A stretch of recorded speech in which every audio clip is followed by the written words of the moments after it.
Today, I wanted to invite my friend Jodi Anne on. She is a tarot card reader and a mystic, and she has survived a narcissistic relationship. I know we talk in here on my YouTube channel a lot about being an empath and navigating narcissists in our lives. And Jodi Anne is a PTSD survivor or still currently navigating through it. I had a private conversation with her, just really enjoyed connecting with her and the insights she shared with me. And I just wanted to bring her here to this YouTube channel so that you guys can learn from her as well as another survivor of being involved with a narcissistic relationship. So with that, I just want to thank you so much, Jodi Anne, for joining us today and sharing what you have for all the empaths out there that are in my channel and maybe beyond that can use some of your knowledge and insights to help them empower themselves. Oh my gosh, Emily, I'm so grateful to be here. I'm so glad to be here with everyone on your channel. Hi, everyone. And yeah, it's an ongoing recovery. It really is an ongoing recovery. And for me, it's been a daily recovery. To see if you wouldn't mind sharing a little bit about your story and how you got to where you're at now, what you're doing on a daily basis to help you cope. Yeah, so I was married for 16 years to someone who I was very dedicated to. We raised my daughter together and had two children of our own. And after our kids were born, that's when things changed because I was no longer using my energy to care for him. My focus was on our kids. And that was a big shift in our relationship. We went through therapy, we did all the things you do. And I often thought it was about me. Like if I could just be more understanding, if I could just be more helpful, if I could just speak better what my needs were, if I could communicate better, then things would change and things would shift.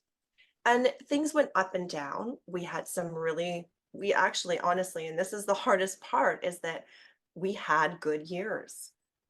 We had good memories. There were times where I felt like the most shiniest penny that ever was.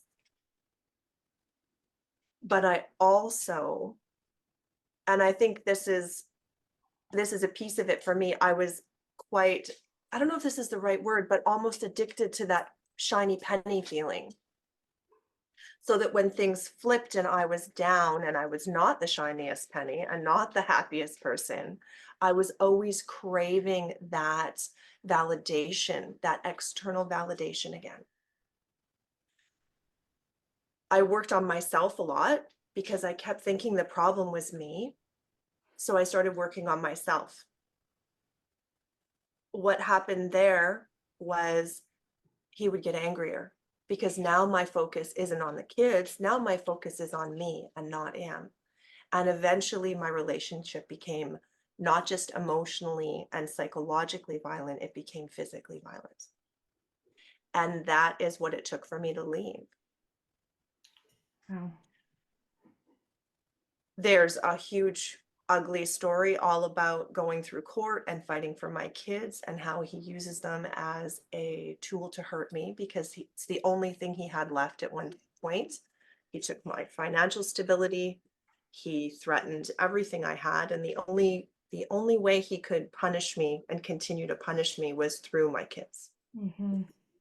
So things like denying my kids psychology, denying my kids dental treatment, having to go to court for every single thing. And what's interesting is he's still doing the same things. My kids are bigger. So when their physical size got to a point that he could not push them around or would not push them around because he picks on people who are smaller than him, I've worried less about them. I know they have the tools because they have me, they've been through therapy, that when they start unpacking this, they'll get through it in their own way, I guess is what I want to say. So I want to give hope to all those, and I'm going to say women out there because typically this is a problem that women have, and I believe it's our sisters who are tuning in on this channel, that those of you who have children, I know it doesn't feel like it right now because they're your heart and soul and all you want to do is protect them. They won't be unscarred, but they will be okay. And I know that's a harsh reality. They will have stuff to unpack when they go to therapy in their 20s, but they will get through this. They will be okay because they have you as an empathic mother who is working on yourself. Because I don't believe you're not doing the work if you're on Emily's channel watching this. I know the kind of work this woman does. I know where her heart is. So if you're here as one of her following or her group, I know you're doing the work and your children will be okay and you will be okay. I love that. I do want to revisit little pieces of your story that stood out to Yeah. me. One is when you talked about being like addicted to being in the shiny penny. And I think this is really important for empaths to understand that we are wired and programmed to help people. And we get like a serotonin hit. I don't know if that's scientifically proven, but we get a hit when we get the narcissist approval or Yeah. love. So there's this really it's a codependency. Yes. It's a code, and And I would love for you to expand a little bit more on that because I do see that. I love that you brought that up. thank you. Um, it was a key point of my personal healing because I had to forgive myself for wanting to stay. I had to forgive myself for what I endured because I'm strong. I I can do a believe lot and I can endure a lot. Where I had to get to is understanding that the high points when I had the narcissist's favor, when I was in the good books and getting that serotonin hit and that validation that I was pretty enough, that I was good enough, that I looked good enough in this, I was the trophy wife he wanted, that that wasn't the real him. The real him is the guy who stands in the doorway screaming at me and not letting me out of the bathroom. mm-hmm. Mm-hmm. The kindness is the mask. And I had to forgive myself for wanting the love. I had to forgive myself for what I had put up with. And there's many stages to that. So rewind from where I am now in a place where I feel successful, I have good supportive friends in my life.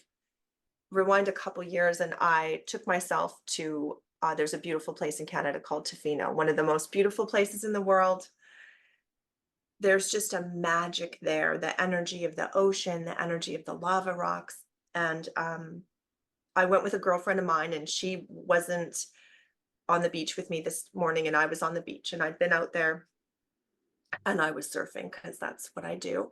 And I was out in the water and I took a break and I was looking out at the water and my kids were not with me. So I'm watching the water and I was remembering the last time I was in Tofino and it had been with my whole family, the narcissist, my daughter, and our little boys. And I remembered how tense that trip was at times, how eggshell walking I had been. And that trip was during one of the best portions of our marriage. And I sat on that beach by myself, tired, just, watching the waves roll in. And I had such peace and such joy. I was so happy. And I had like this light bulb moment where I'm like, if I can be on this beach right now by myself, just watching the waves and be full of contentment and enjoyment of my life, I never would have had this freedom had I stayed. Because like I love my children. If my daughter was there with me and we were like having a little picnic or something, I would have been happier than I was alone. If my boys who are really adventurous were in the water with me, I would have been happier than I was on my own. Right? So I wasn't even with all the people I love, doing all the things I love, and I was still filled with more joy than the best moments of the relationship with the narcissist. And what was really interesting to me is I had this light bulb moment where I sat there and I was like, what if he had gone to therapy? Like, what would our life have looked like if he was in his best place? I still would not have been as happy as by myself on that beach.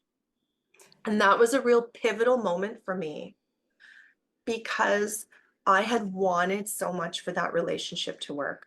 The idea of family was really important to me. The idea of sacrificing for your family was messaging I'd received from my family of origin. So I had felt like a failure on so many levels because I couldn't make it work. I am And so in that moment, I glad you said realized, that. yeah, To interrupt, go ahead. in that moment, I realized that there was nothing I could have done that would have made the relationship better. I was happier by myself because I had the freedom to try the things I wanted to try, to do the things I wanted to do. And I had this very clear, I guess it's parallel or juxtaposition of being on the very same beach with him and our kids and not having the freedom to do the things I wanted to do and being there by myself and getting to enjoy myself. That is so powerful, having that experience and seeing the juxtaposition of the two scenarios. And the Mhm, one thing that is really amazing in what you had shared is a narcissist will never apologize and they will never work on themselves. mhm, You are always the problem. It's never mhm. them. And so if you had stayed in that marriage because of the pressure, the external pressures of your family, of being, I had the same thing of feeling like I'm a failure because my parents are still married. They've been married 50, I think 4 years. And I felt like I am such a failure. I am getting a divorce. But we would never have been happy if we stayed. Right? And what happens? Well, like what happened to you on the inside? Like when you finally realized, okay, it's time to exit this marriage. I have to figure out how to take care of myself and my kids. That takes an amazing amount of courage. I didn't have kids. I only had fur babies. So hands down to you. I think that's amazing that you had the strength to do that. But on the inside, you had to start to rebuild yourself. So how did you start to rebuild yourself at that point? At that point, I went into survival mode, I think, for a good 3 years. I don't think I did any rebuilding. I ran, and I had a lot. So I'm from Canada, so things are a little different in our systems. So after the violent moment, I called a girlfriend and who is an RCMP. Hmm. And What is I an was like, I don't know. RCMP? Oh, that's the Royal Canadian Mounted Police. Oh, okay. So Okay. so in some cities in Canada, we have like a city police, and then we have like an overarching Got it. police people, Hmm. right? So I'm in a suburb, what you would call a suburb of a major city, Okay. right? So the major city has their own police department, and we are covered by the RCMP, Got it. Royal Canadian Mounted Police. Um, so my girlfriend is one of them, and I called her and I don't know what to do. Like, this is what happened. And I told her about the violent incidents at my home. And she's like, well, you have to report this. She's like, you realize that either you report this or I report this because that is a domestic violence. And I was like, no, it's not. It's really, and I was trying to convince her it wasn't. And as a good, beautiful friend, she's like, no, honey, it is. And it's okay. And if you can't report it, I will report it. But someone needs to write this down. So we had police officers come to our house. And when that happens, it triggers something in our social system where victims services calls you. So I had a victim services agent calling me, not probably not agent, I guess they're a social worker, Hmm. calling me every day for, I don't know, a couple weeks. She helped me make a bag. She helped me make a plan that if something happened, because I had never thought like this. And I think this is important. Like, I'm an educated woman, I have a career, my husband was educated. from the outside, everything looked really picket fence, Right. right? We had nice new cars. And in my mind, I associated domestic violence with poverty. I associated domestic violence with alcoholism, and that wasn't happening. So I had this real problem where I was like, I don't I don't really think I'm an abused woman. I had a hard time accepting that aspect Mm, because it didn't look like those TV shows we watch. It right. didn't look like an after school special, Yeah. right? I'm so glad you brought that up. I'm so glad because it's true. It affects us on all levels, all socioeconomics, all races, across all boards. It's out there. Mhm. And I'm very clearly a white woman, right? Like this is, and in my Mhm. head, and I guess I'll say that out loud, in my head, I also thought that was a problem of more ethnic women. Mm, That I would be immune. I'm an educated white woman. Television tells me I'm immune to this. yeah. Our culture tells me this isn't my problem, Yeah. that therapy will fix my problem because Hmm. I can afford it. Right. Yeah. He, um, yeah, even going to therapy was tricky for me in my case because the therapist we went to, um, she didn't label what I was going through as abuse. It was the relationship was what we were working on. She wouldn't call him out. I just have to intervene. I had the exact same situation. We went to therapy, and the therapist totally sided on my ex-husband. He was masterful at articulating whatever the story he wanted. It so much charisma, and I mean his the way he was able to articulate just blew my mind.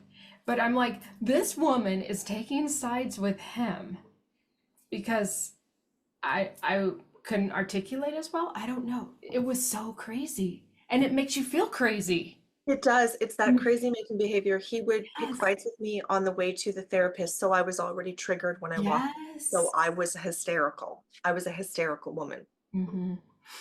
So we started taking our own cars. During the part where we were in therapy, I was like, well, I need to talk to someone about how angry. And one of my girlfriends helped me do this. And I picked a therapist of my own. And that is who pointed out you were in a codependent relationship. She taught me the cycles of an abusive relationship and a book.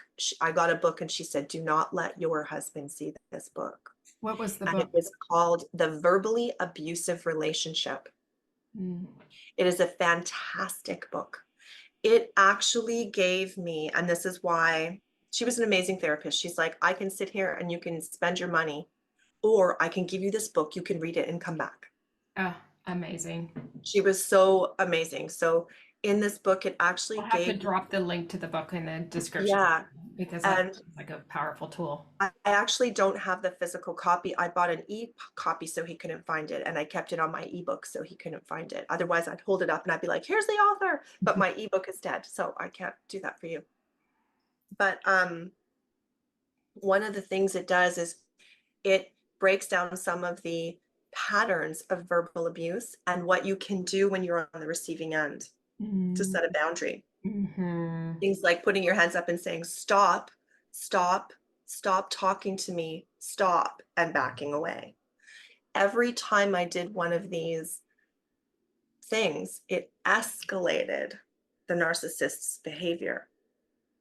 And and that was such a telling thing for me. Yes. As a normal person who loves you, who nurtures you, who Would honor that. wants to come to a place of understanding and come to a place of resolution.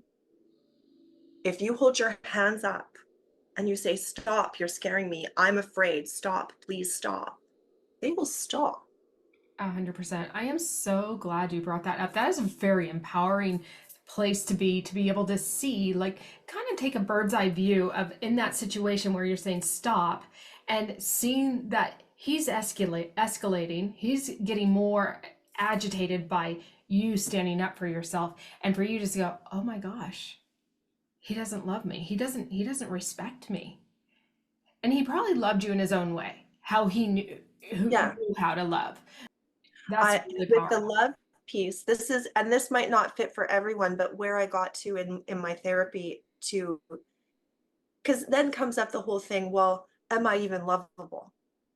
Which right? is some of the Mhm. things we unpack in recovery. Recovery is not easy. Mm-mm. It's very terrifying. Mhm. I got But to the it's place, worth well, it. yes, it's of course I'm lovable. The person I was in love with equates control with love, Mhm. equates torture with love. When he's controlling me, that is his expression of love. When he is putting me down, that is his expression of love. Wow. And that might not fit for everyone, but that's the way I got to a place where it's not that I can't be loved. It's not that I'm not deserving of love. It's not that I don't understand love. The person I was in love with equates violence with love. Right. Wow. Thank you so much for sharing your story. And I would just love if you could give one or two tips of how do you, now that you've been empowered and be able to exit this toxic relationship, and you're working through, because you do, I know for a fact, you don't just walk away and it's all that pain is gone. It's like embedded in us. And so what are you doing to take care of yourself to stay empowered so you make sure you don't end up back into another toxic relationship? Well, I'm terrified of relationships, honestly. I And think that's you're fine. incredibly brave because you are in a relationship, a healthy relationship. I still have a lot of walls. Um, and I have very specific boundaries. Like I won't allow someone to live in my home anymore. I will I keep that as like a safety net. And I think for me the biggest thing is everyday self-care. That's what I do. I take spiritual practices and therapy practices and I kind of mold them together into my own unique kind of witchy, if you will, but kind of woo self-care where I have ritual baths and I've created rituals, even if it's just taking something simple like taking my cup of coffee and stirring in a happy thought, stirring in the idea of strength to get through my day. And then every time I take a sip, I imagine that going into my body and making me stronger so I can face the day. I love that. Little spiritual practices. I mold spiritual practices with self-care practices and I've created rituals to get me through my days. Mm, And the other piece I think is, and I think this is really important because like I'm 7 years out from this and it's taken a long time to feel comfortable in my skin, to feel safe in my skin. mhm. So there were times where all I would do is celebrate my wins. And sometimes my win was having a shower, I love you sharing that. Thank you. I right? So remember whatever. coming out and it was like it's such a big uh obstacle. For me it was all I could see was this massive mountain that I had to climb up one step at a time, and it was like Yeah, at a 95 degree. It was like almost at a like straight up or 90 degrees, so it was like 85-degree, and I just remember just one step at a time. And yeah, that one step could have been a shower that day. yeah. Mhm. And if you are someone who has already left, you've already done the hardest part. Right. There's echoes, I feel like there's echoes of terror that happen. Like with my PTSD, I have to understand that my body reacts to triggers that are not reality. So it's like the way it was explained to me was it's like my body thinks there's a tiger in the grass and there's no tiger, but Yeah. my body believes there is. So I have to sometimes just do somatic work on my body, and that can mean like stopping, taking A really good thing is if you have like a little candy in a wrapper, because you want to do 5 things to engage your senses. So you want to engage your taste, your touch, your sight, your your smell, and your hearing. So you crinkle the wrapper and you listen to that, right? You put the candy in your mouth, you're smelling it and tasting it, and you just like take 1 minute to eat the slowest candy in the world to try to somatically bring your Reset body back. yourself. Oh, I love that. That's a That's a really huge game powerful. changer. Yes. I love that. That's an amazing technique. And I love that. Yeah. You're crinkling, so you're listening to it, you're feeling it, you're looking at it, you taste it, you smell it, and you just So reset it your can take entire you nervous system. out of your body's response and put you back in your thought brain instead of this back part of your brain that's going, "Oh my God, the tiger's gonna eat me." Right. Mm-hmm. So then it brings your frontal lobe back on board and you can go, "No, thank you, body. Thank you for trying to protect me, body. That's great. That is a squirrel and not a tiger. Right. Have a candy." Mm-hmm. And then so much self-compassion, I think. We just need to give ourselves so much compassion. Yes, absolutely. And yeah, the compassion and being okay with standing up for yourself. Yeah. Yeah. Well, I absolutely enjoyed you taking the time to share your story and these powerful takeaways for anyone that is going to be watching this YouTube channel or this YouTube. How can people get a hold of you, Jodi Anne, if they want to I do have a sessions? website. Mm-hmm. Sorry, I have a website. It's jodiannepsychicmedium.com. I have all kinds of classes. A lot of it is based in spirituality. So, looking at auric boundaries, spiritual boundaries, teaching tarot cards, all that kind of stuff. Wonderful. Well, I thank you. truly am an empath. I work as a metaphysical tarot reader. Yeah. I know you are, and I know you're very So, gifted and powerful in helping people break through their trauma. So thank you so yeah. much for Well, being here. so are you, Emily. Thank you so much for having me. Thank you for the work you're doing with people. It's such necessary, beautiful work. We all need it, we're all here to help people get through these traumatic times that we're in the middle of and to find their inner peace. And I'm so grateful for you. So how else can we help people get through these hard times is us just shining our light. Thank you. Thank you.